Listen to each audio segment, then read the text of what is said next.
NEIR এটা চালু হওয়ার পর অনেকের ফোনে নেটওয়ার্ক চলে গিয়েছে। এখন আপনার ফোনে নেটওয়ার্ক চলে যায় কিনা সেটাই আমি আজকে আপনাদেরকে এই ভিডিওর মাধ্যমে জানাবো। তো NEIR এর মাধ্যমে সবথেকে বেশি ক্ষতিগ্রস্ত হচ্ছেন যারা বাহির থেকে আনঅফিসিয়াল ফোনগুলো নিয়ে আসতেন, তারাই মূলত সবথেকে বেশি ক্ষতিগ্রস্ত হচ্ছেন। তো আগে যেমন গ্রাহকেরা ইজিলি একটা ফোন সেল করে ফেলতো এবং আনঅফিসিয়াল একটা ফোন কিনে ফেলতো, এখন কিন্তু সিস্টেমটা এতটাও সোজা না। তো আমি আপনাদেরকে আজকে এই সম্পূর্ণ জানাবো এই ভিডিওতে এবং আপনার ফোনটি এই NEIR এর মাধ্যমে রেজিস্টার হয়েছে কিনা সেটাও আপনারা আজকে এই ভিডিওর মাধ্যমে জানতে পারবেন। তাহলে চলুন আমরা শুরু করি। তো আপনারা ফার্স্টে এই যে এইরকম একটা ওয়েবসাইটে চলে আসবেন neir.btrc.gov.bd।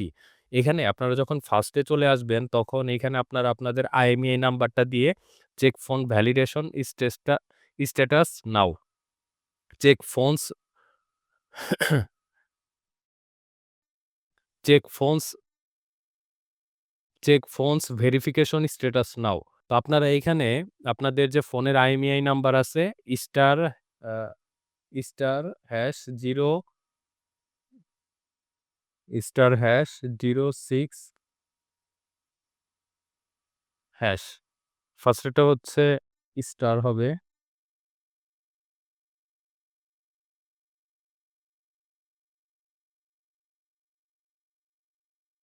আচ্ছা, স্টার হ্যাশ 06 হ্যাশ। আপনারা এটা ডায়াল করলে আপনারা আপনাদের ফোনের যে IMEI আছে, এই যে এরকম IMEI নাম্বারটা পাবেন। এরপর এখানে আপনারা চেক করতে পারবেন। অথবা আপনারা এখানে ডায়াল করতে পারেন স্টার 16161 হ্যাশ। আপনারা যখন এটা ফোনের ডায়াল প্যাড থেকে ডায়াল করবেন, তখন আপনারা ওই অপশনগুলা দেখতে পারবেন। ১ নাম্বারটা হচ্ছে আ ডি-রেজিস্টার এবং 2nd টা হচ্ছে চেক। আপনারা রিপ্লাই ২ দিলে চেক অপশনে চলে যাবে এবং আপনাদের ফোনের যে IMEI নাম্বার আছে সেটা টাইপ করে আবার এন্টার করলেই বা ওকে করলেই আপনারা আপনাদের সামনে আ সেই রেজাল্টটা দেখাবে।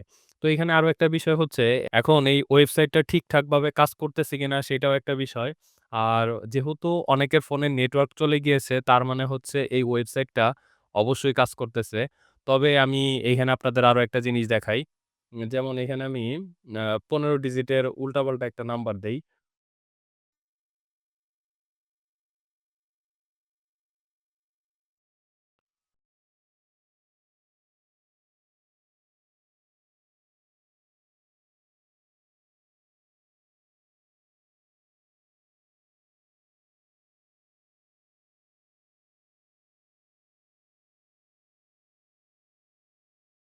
তো যাই হোক, আপনারা এরকমভাবে আপনাদের ফোনটা NEI ডাটাবেসে রেজিস্টার কিনা আপনারা এখানে চেক করতে পারবেন।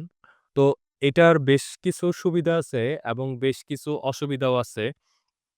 তো এটার সুবিধা হচ্ছে চোরাই মোবাইলগুলোর ব্যবহার কমবে। অর্থাৎ এর বেশ কিছু সুবিধা আছে। একটা হচ্ছে আ আগে চোর চাইলেই ফোনটা সেল করে দিতে পারত এবং যে কেউ ওই ফোনে সিম ইউজ করতে পারত। কিন্তু বর্তমানে আপনার যে ফোন, আপনার ফোনের সাথে আপনার সিমটা কিন্তু সিনক্রোনাইজ হয়ে যাবে, সিঙ্ক থাকবে।